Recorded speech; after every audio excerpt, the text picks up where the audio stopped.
우리 교회에 대해서 우리 나름대로 교회에 대한 어떤 생각과 또 교회에 대한 어떤 개념들, 교회가 이래야 된다 하는 그런 생각들이 다들 있으실 거예요. 성경에서 말하는 교회는 어떻게 구성이 되고 무엇을 교회라고 하는지 좀 살펴보겠습니다. 마태복음 16장 16절에 18절 스크린 뭐 있나요? 네. 우리 같이 한번 읽어보겠습니다. 시몬 베드로가 대답하여 이르되 주는 그리스도시요 살아계신 하나님의 아들이시니이다.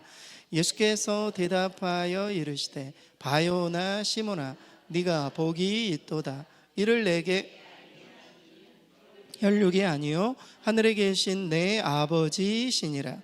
또 내가 내게 이르노니 너는 베드로라. 내가 이 반석 위에 내 교회를 세우리니 음부의 권세가 이기지 못하리라. 아멘. 거기 1번 보시기 바랍니다. 예수 그리스도에 대한 신앙 고백 위에 세워지는 것이 교회입니다. 교회. 신앙 고백 위에 세워지는 것이 교회입니다. 교회. 에클레시아, 부르심을 받은 자들, 이런 뜻이거든요. 부르심을 받은 자들. 신앙 고백 위에 교회가 세워졌습니다. 밑에 한번 읽어볼까요? 교회는 시작. 교회는 건물이 아니고 구원받은 사람들의 모임입니다. 건물이 있지만 구원받은 사람들이 그 안에 없잖아요. 거기는 교회가 아닙니다. 교회라는 것은 신앙 고백을 한 그 고백자의 그 사람 위에 또 사람 안에 세워지는 것이 교회이기 때문입니다. 그래서 건물 자체를 교회라고 생각하시면 안 되고 건물 안에 누가 있는가, 이것이 아주 중요한 교회의 개념이다. 이 부분을 우리가 잊어서는 안 될 것입니다. 교회는 같이 한번 읽어볼까요? 교회는 베드로 시작. 교회는 베드로와 같은 신앙 고백을 한 사람의 모임입니다. 그래서 교회가 되려면은 예수 그리스도에 대한 확실한 신앙 고백, 그 고백이 있어야만 그 안에 교회 공동체가 세워질 수 있음을 우리가 좀 기억을 해야 되겠습니다. 개신교와 캐톨릭의 차이점, 많은 차이가 있지만 그 중심에 교회론이 있고 사제론이 있습니다. 오늘 본문 좀 보여주실래요? 반석 위에 교회를 세우겠다 이렇게 말씀하고 있잖아요. 성도님들은 뭐 대체적으로 아시겠지만 여기서 이 반석에 대한 개념을 이제 캐톨릭과 이 개신교는 좀 해석이 다릅니다. 그래서 베드로가 주는 그리스도시요 살아계신 하나님의 아들이십니다. 이 부분을 칭찬하시고 그 신앙 고백 위에 하나님께서 교회를 세우신 것으로 개신교는 그렇게 해석을 합니다.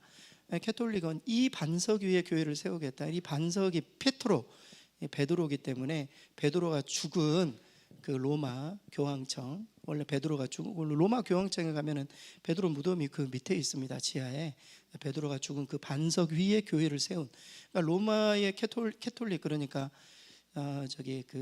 그 천주교 캐톨릭은 반석을 말 그대로 베드로로 해석을 하는 거고, 여기서 말하는 반석을 개신교는 신앙 고백을 한 베드로로 보는 거예요. 인간의 대표로서의 베드로로 보는 겁니다. 그래서 교회론의 가장 큰 차이점이 있습니다. 그래서 캐톨릭에 있어서 교회는 오직 유일한 교회뿐이에요. 로마 교황청. 그것을 중심으로 가르침을 받고 모든 교회가 그대로 따라야 되는 그런 교회로 보죠. 그러나 개신교의 교회로는 신앙 고백을 한 모든 사람들, 그것이 모이는 공동체가 바로 교회가 되는 거예요. 그것이 가정이면 가정 안에 교회가 생길 수 있고, 그것이 일터면 일터 안에서도 교회가 생길 수 있고, 예수 그리스도를 주라 고백하는 그 신앙의 고백 위에 내 스스로가 교회가 되는 거죠. 내가 주님을 그렇게 고백하면 내 안에 성전이 세워지는, 성경이 그렇게 말이 맞거든요. 성전이 내 안에 세워지는. 그래서 예수님의 하나님의 구약에서의 성전의 성막의 임재는 사실 우리에게 예수님이 찾아오시는, 우리를 성전 삼아 찾아오시는 이것과 다 연결이 되어 있기 때문에 개신교의 이 해석이 확실히 맞다. 사제론도 마찬가지입니다. 사제론도 뒤에 보면 음부의 권세가 이기지 못한다 이런 표현이 등장해요. 그래서 이 음부의 권세가 이기지 못하는 그 사제권을 캐톨릭에서는 교황이 받았다 이렇게 생각을 해요. 사제권은 누구에게? 하나님께 있잖아요. 그 하나님께 있는 권세를 교황이 인계받은 거죠. 그래서 캐톨릭 혹시 그 천주교 다니시는 분이 있는지, 저는 어렸을 때 할머니 따라 천주교를 가본 적이 있거든요. 앞에서 할머니가 이렇게 그 앞에 있는 그 천주교 그 주교라고 하나요? 그분 앞에서 이제 그 자신의 죄를 고백하면 이분이 그 죄를 사해 주는 그런 권한이 있거든요. 사람이 사실 사해 주는 그런 권한, 그러니까 교황으로부터 그 권위를 인계받았다고 생각을 하는 거죠. 하지만 우리는 누구에게 우리의 죄를 누가 사해 주시는 겁니까? 김영주 목사가 어떻게 사해 줍니까? 제가 못해요. 인간이 얼마나 약하고 스스로만 생각해도 얼마나 하나님 앞에 부끄러운데 하나님밖에 없어요. 그래서 사제권은 연약한 베드로가, 심지어 베드로가 누구입니까? 예수님 3번이나 부인하고 도망한 사람이잖아요. 이전에 그런 베드로가 사제권이 있다? 이게 해석이 잘못됐다. 그래서 개신교는 사제권이 하나님께 온전히 있는 것이고, 캐톨릭은, 그래서 개신과 캐톨릭의 차이점이 교회론과 사제권에 있다, 그 이야기를 한 겁니다. 중요한 것은 예수 그리스도에 대한 신앙 고백 위에 세워지는 것이 교회다. 교회를 건물로만 생각해서는 안 된다. 교회 안에서 건물 안에 신앙 고백을 하는 사람들이 있어야 교회다. 이 부분을 잊어서는 안 됩니다. 에베소서 1장 22절에서 23절 말씀, 우리 스크린 같이 한번 읽겠습니다. 또 만물을 그의 발 아래에 복종하게 하시고 그를 만물 위에 교회의 머리로 삼으셨느니라. 교회는 그의 몸이니 만물 안에서 만물을 충만하게 하시는 이의 충만함이니라. 교회는 그리스도의 몸입니다. 교회 자체가 그리스도께서 움직이시는, 그리스도께서 일하시는 유기체로 움직이는 그리스도의 몸이다, 이렇게 생각을 하시면 돼요. 교회의 머리는 누구입니까? 우리 에베소서에 나와 있지만 교회의 머리는 예수 그리스도입니다. 우리 두 번째, 바울은 교회를 그리스도의 몸이라고 불렀습니다. 두 번째, 교회의 머리는 같이 한번 읽어봅니다. 시작. 교회의 머리는 예수 그리스도이시고 성도들은 그의 지체입니다. 그래서 교회 공동체를 유기체라고 이야기를 해요. 서로 연결되어 있는 거. 교회를 조직, 그냥 단순한 우리 밖에서 회사에서 말하는 어떤 조직, 이 정도로 생각해서는 안 되고, 회사는 그 조직에서 한 사람 빠지면 다른 사람 그냥 채우면 되거든요. 근데 교회 공동체는 그런 공동체가 아니라는 겁니다.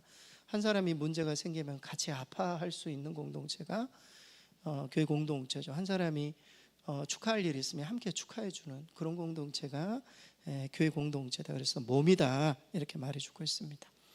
밑에 한번 읽어봐요. 교회는, 시작. 교회는 살아계신 예수님을 가식적으로 보여주는 하나님의 공동체.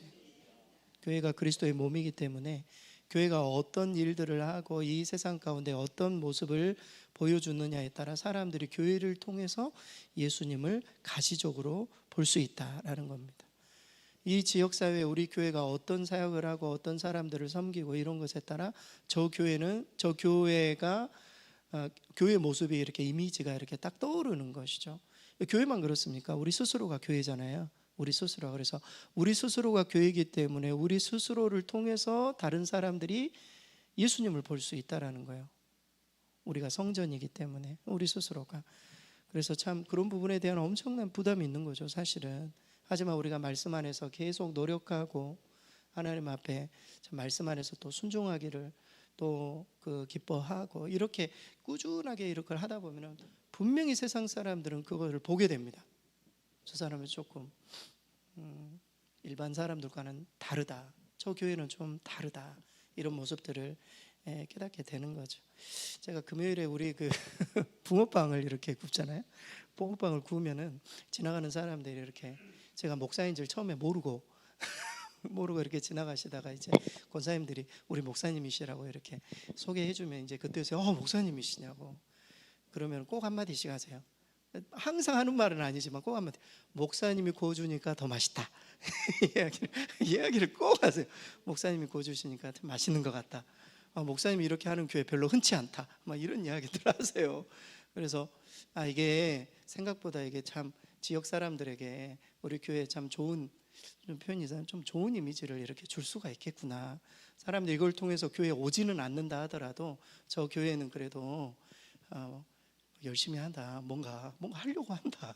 그리고 또 뭔가 이렇게 그래도 무료로 다 주는 거잖아요. 사실 무료로 받게 되면 사람의 마음이라는 게 생각을 하게 된다고요. 그래서 이 사역이 좀 작은 거지만 그래도 나누려고 하고 베풀려고 하고 앞장서서 하고 이런 일들이 참 중요하다. 이것을 통해서 그리스도를 보는구나, 이 부분을 우리가 잊어서는 왜냐면 교회 몸이기 때문에. 마태복음 28장 19절에서 20절 교회 사명에 관한 이야기입니다. 오늘 같이 한번 읽겠습니다. 그러므로 너희는 가서 모든 민족을 제자로 삼아 아버지와 아들과 성령의 이름으로 세례를 베풀고 내가 너희에게 분부한 모든 것을 가르쳐 지키게 하라. 볼지어다 내가 세상 끝날까지 너희와 항상 함께 있으리라 하시니라. 교회의 사명은 영혼을 구원하는 것입니다.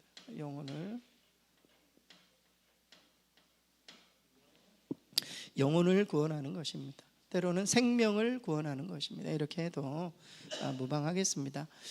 그 마태복음 28장 19절에서 20절을 Great Commission이라고 하거든요. 그러니까 지상명령이라고 하죠. 지상명령, 하나님께서 부여하신 지상명령. 그래서 거기 밑에 교회 사역은 가서, 전도를 의미해요. 가서 복음을 전하는 것. 제자를 삼아, 이것은 양육을 의미합니다. 양육을 의미하고, 그 다음에 증인이 되는 것, 세례를 베풀고 하는 모든 것들, 이런 것들을 선교를 할 수 있어요. 그래서 사실 교회라는 것을 어렵게 생각하면 안 됩니다. 사람을 태어나게 해야 되는 거잖아요. 태어나게.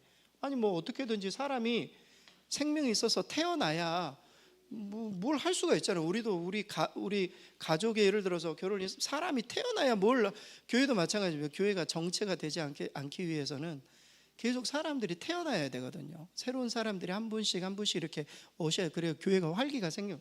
태어나면 뭐 어떻게 합니까? 이 아이를 기르어야죠. 양육을 해야 되는 겁니다. 키워가지고 애들을 양육을 시켜야 돼요. 양육을 시키고, 양육만 시켜서는 안 돼요. 나이가 되면 어떻게 해야 돼요? 아니 보내야죠. 파송을 해야 돼요. 파송. 이게 기본적인 사역이에요. 예수님께서 제자들을 불러다가 새롭게 하나님의 백성으로 태어나게 하셔가지고 3년 동안 양육시켜가지고 이제 예수님께서 사명을 제자들에게 주시고 파송을 했잖아요. 예수님이 오셔서 하신 일의 전부에 사실 어떤 의미에서는 이걸 우리 교회도 인계를 받아서 생명을 살리고 예수님의 제자를 삼고 세계 선교하는 일이 예수님의 일이셨고, 이것을 교회에 맡겨주신 일이기 때문에 우리도 그것을 사명으로 여기는 거죠. 그래서 교회의 사명은 영혼을 구원하는 일이 그냥 1차적, 이게 태어나는 게 없으면 양육이 어려워진 거예요. 태어난 게 없으면. 저는 뭐 우리 교회 후임으로 왔기 때문에 이미 태어나신 분들이 있으니까 그렇지, 교회 개척하신 분들에게 있어서 이게 없으면요 아무것도 못하는 겁니다. 그래서 개척하시는 분들이 가장 중요하게 생각하는 게 어떻게 전도의 접촉점을 삼아서 사람들을 계속 오게 하는가. 이게 참 어려운 부분이죠. 두 번째, 이는 교회, 같이 한번 읽겠습니다. 시작. 이는 교회의 사명이기 이전에 개개인을 향한 하나님의 우리 모두가 교회이기 때문에 그렇습니다. 그러니까 교회의 사명을, 내가 뭐 특별한 사명이 없다 이런 분들은 교회의 사명을 내 사명으로 여기시면 돼요. 그게 가장 스탠다드합니다. 사실은 특별한 사명을 주신 분은 그 일을 하시겠지만 교회 사명은 우리의 사명으로, 개개인의 사명으로. 그 다음에 처음 교회, 초대교회죠. 처음 교회는 전도, 양육, 파송의 목회 철학을 항상 가지고 있었습니다. 우리 교회도 초대교회, 처음 교회 사명을 가지고 이 사명을 감당하고 있습니다. 그래서 우리 대표 기도하시는 분들, 우리 성도님들께는 꼭 제가 부탁하고 싶어요. 우리의 사명이 꼭 들어가야 돼요. 기도 가운데, 오늘도 기도를 너무 잘해 주셨는데요, 우리의 기도, 우리 교회의 사명, 우리 교회가 하는 일들, 올해 아주 중요하게 생각하는 일들, 이런 일들이 꼭 들어가서 성도들 전체가 교회가 무슨 일을 하고 있고 어떤 방향으로 가고 있는지를 우리 그 기도를 통해서도 이렇게 알아야 되거든요. 알아야 돼요. 그래서 그런 부분들이 우리 교회의 사명이다. 교회에 대해서 이렇게 좀 정리를 했고요. 교회 생활로 한번 넘어가 보겠습니다. 4-2.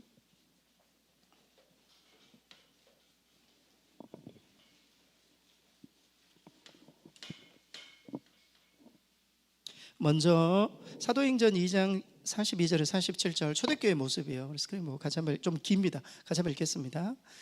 그들이 사도의 가르침을 받아 서로 교제하고 떡을 떼며 오로지 기도하기를 힘쓰니라.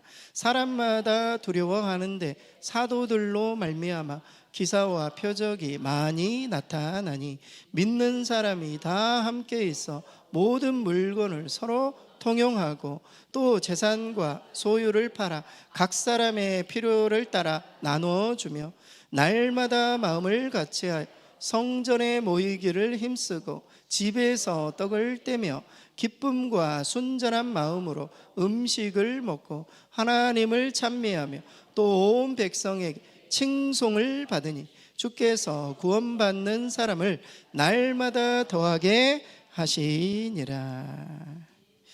이 말씀을 통해 교회는 예수님을 생각나게 하는 공동체입니다. 공동체, 함께 모이는 곳이라는 거죠. 예수님을 생각나게 하는 공동체다, 기억을 하시면 좋겠어요. 오늘 그 사도행전 2장의 모습은 초대교회의 실제적인 모습이기도 하고 사실 오늘 우리 교회에서 나타났던 저는 모습이라고 생각해요. 교회는 그 첫 번째, 교회에서는 가르침이 있어야 돼요. 오늘 이렇게 가르침, 성경 공부가 있잖아요. 그래서 예배만 드려서는 안 되고 꼭 특별한 가르침들이 있어야 돼요.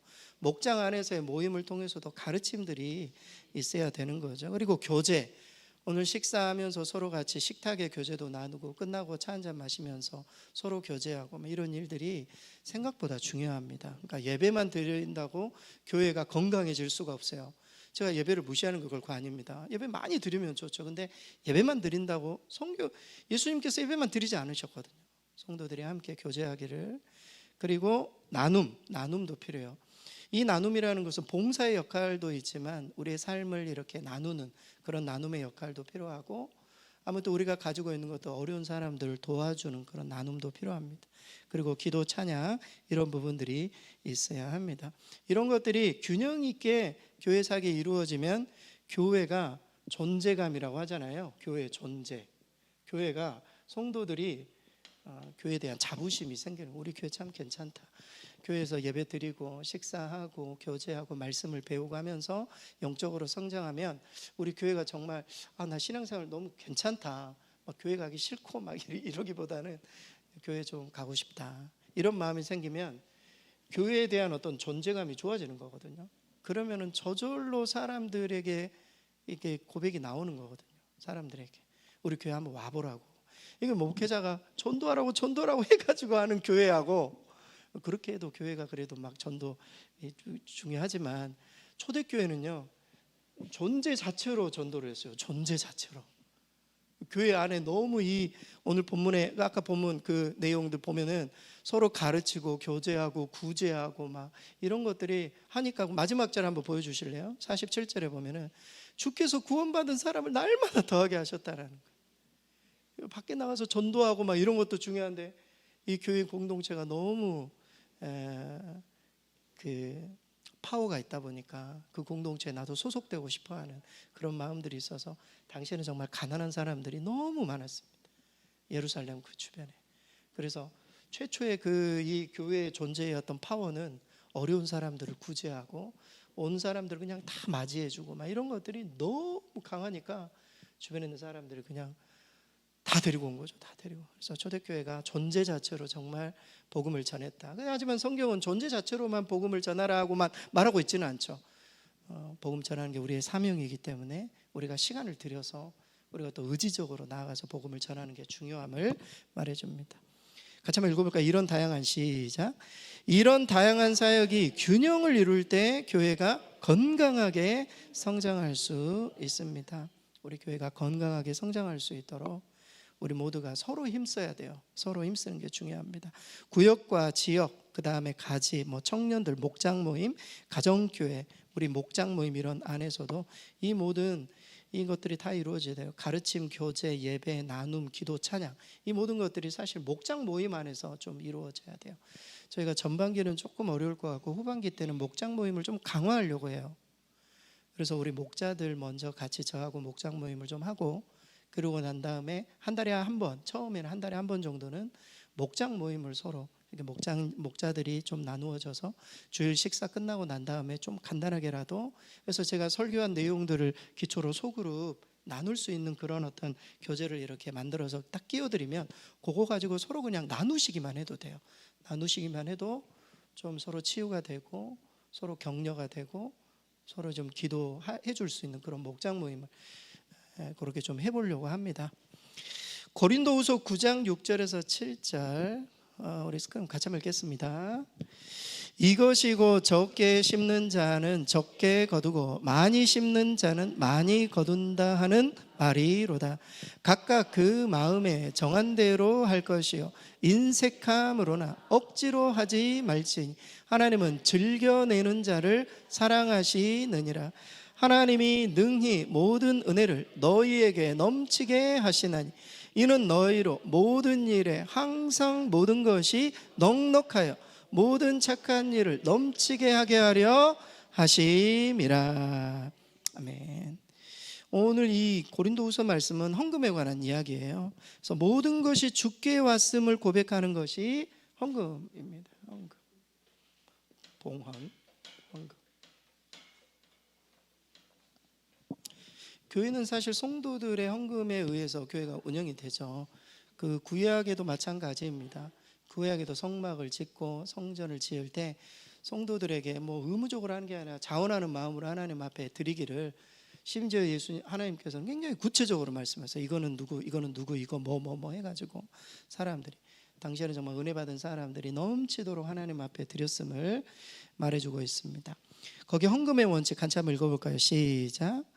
헌금의 원칙은 정기적이고 미리 준비하고 형편에 따라 바치는 것, 이것이 가장 기본입니다. 정기적으로 꾸준하게 드리는 것. 왜냐하면 교회라는 공동체가 이것도 어떤 의미에서 하나의 그 그리스도의 몸이지만 움직여 가야 되기 때문에 정기적으로 어떤 수입과 이게 지출이 있어야만 이게 움직일 수가 있잖아요. 그래서 정기적이고 미리 좀 준비를 하고, 뭐 그러신 분 아무도 없죠. 오늘 갑자기 그냥 주일에 그냥 호주머니에 있는 것을 넣고, 이거는 진짜 아닌 것 같아요. 정말 미리 하나님 앞에, 사실 이 제물 헌금이라는 것이 구약에서는 어떤 제물의 의미거든요.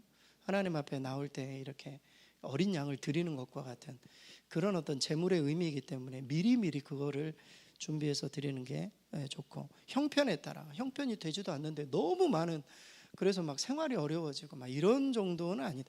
하나님이 보시기에 형편에 맞게 그렇게 드리는 게 좋다. 성경은 말해주고 있어요. 같이 한번 읽어볼까요? 주신 물질 시작. 주신 물질에는 자신을 위해 쓸 것과 남을 위해 써야 할 것이 포함되어 있습니다. 그래서 하나님께서는 우리에게 어떤 물질을 주실 때 이게 다 내 거라고 말하고 있지 않아요.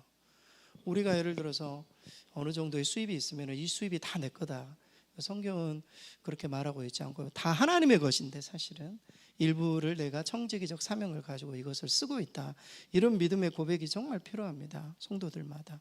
11조도 사실 그런 거죠. 하나님이 나에게 다 주셨는데 그 부분을 믿음으로 고백하는 것이 구별해서 드리는 10의 1조입니다. 그래서 내가 써야 할 것과 이것을 통해서 하나님께 바쳐야 될 것, 그리고 또 남을 위해 써야 될 것, 이것을 서로 구분을 지어요. 이게 참 현 시대에 물질적인 우리가 관념 속에 살아가는, 사실 다들 형편이 어렵고 힘들기 때문에 그렇게 하기가 쉽지는 않지만 성경은 그렇게 해야 된다고 말을 하고 있어요. 미리 그것을 마음에 결단하고 정하지 않으면, 내 형편이 나아지면 절대 그걸 할 수가 없습니다. 저도 이렇게 생활하다 보면은 목회자 생활이라는 게 빠듯하잖아요. 미리 정해놓고 헌금하지 않으면 절대 못해요. 왜냐하면 항상 넉넉하지 않기 때문에. 그래서 미리 딱 떼놓고 미리 하나님 앞에 드리고 나머지로 내가 이것을 좀 살아야 되겠다, 이런 마음으로 하지 않으면 정기적인 헌금은 참 힘든 것이죠. 같이 한번 읽어볼까요? 물질을 시작. 물질을 하나님의 뜻에 따라 쓰면 부족함이 없도록 반드시 채우신다. 그래서 오늘 본문의 9절 한번 6절 한번 봐주세요. 6절에 그런 느낌이에요. 적게 심는 자는 적게 거둔다, 많이 심는 자는 많이 거둔다. 이런 의미가 어떤 의미에서 심는 대로 거둔다라는 거거든요. 이 헌금의 이 개념이 헌금에도 적용을 하고 있어요. 사도 바울이. 그래서 하나님 앞에 인색함으로 드리지 않고 하나님 앞에 많이 심으면 하나님께서 넉넉하게 그 삶도 하나님께서 책임져 주신다, 이런 의미가 이 내용에 담겨 있습니다. 중요한 것은 우리가 봉헌을 할 때 기쁜 마음으로 해야 된다는 겁니다. 그리고 자원하는 심령으로 해야 되고, 정말 가능하면 인색하지 않도록, 우리가 사람들에게, 가족들에게, 자녀들에게 막 쓰는 것은 막 아낌없이 쓰잖아요. 하나님 앞에 막 할 때는 막 주저가 되고 이렇게 되어서는 안 된다. 인색함으로 드리지 않아야 된다. 요게 교회에 있어서 아주 중요한, 사실 이렇게 재정적인 부분들이 어려운 부분이지만 오늘 말씀을 통해서 좀 더 확인을 했고요. 다 아시는 내용이고, 마지막 우리 디도서 3장 9절에서 11절 우리 마지막으로 함께 읽겠습니다. 그러나 어리석은 변론과 족보 이야기와 분쟁과 율법에 대한 다툼은 피하라. 이것은 무익한 것이요 헛된 것이니라. 이단에 속한 사람은 한두 번 훈계한 후에 멀리하라. 이러한 사람은 네가 아는 바와 같이 부패하여 스스로 정죄한 자로서 죄를 짓느니라. 교회 생활에 있어서 가장 큰 위협 중에 하나는 이단의 침투입니다. 이단. 다행히도 저는 우리 교회에서 목회하면서 이단, 이상한 사람들 와가지고 성경 공부 하고 목사님 설교 이상하다 틀리다고 하고 이런 분들이 그나마 한 분도 없으셨어요. 제 기억에 없었던 것 같아요. 제 기억에는 없습니다. 그래서 우리 교회 성도들이 다행히 어디 다른 교회 성경 공부를 하러 다니시고 또 그렇게 하려고 하신 분들은 저한테 꼭 물어보시고 그렇게 해가지고 지금까지는 어려움이 없었지만, 일단 이단이 들어오면은 사람들을 가릅니다.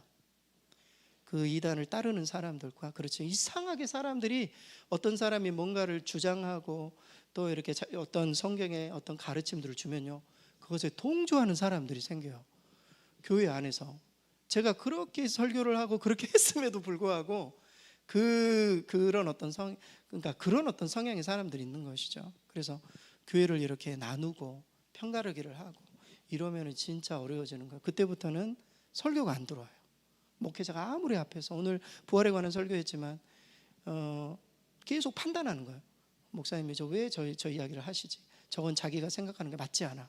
계속 이러면 교회가 굉장히 어려워지는 거죠. 거기 한번 읽어볼까요? 교회를 통한, 시작. 교회를 통한 바른 신앙의 기초 위에 단단히 서 있어야 합니다.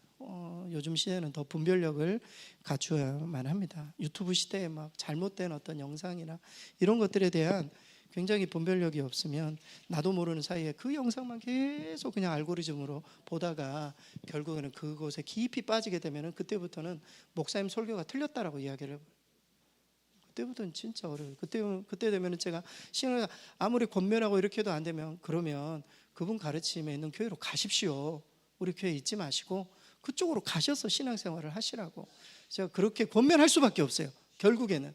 왜냐하면 와가지고 계속 목사님 설교에 이건 틀렸다 저건 맞다 이렇게 해버리면 저도 설교할 때 계속 그 사람이 생각나요. 이 설교하면 저 사람이 뭘 어떻게 반응할까. 그러면 제가 강하게 전하고 싶어도 주저가 되는 거예요. 주저가. 그럼 그때부터는 말씀에 힘이 없고 사람들 눈치를 보게 되면은 설교를 준비할 때도 어려워지는 겁니다. 그래서 다행히도 지금까지는 그런 일이 없어서 제가 말씀을 전할 때 그런 어떤 부담감이 없이 잘 전하고 있어서 너무 감사해요.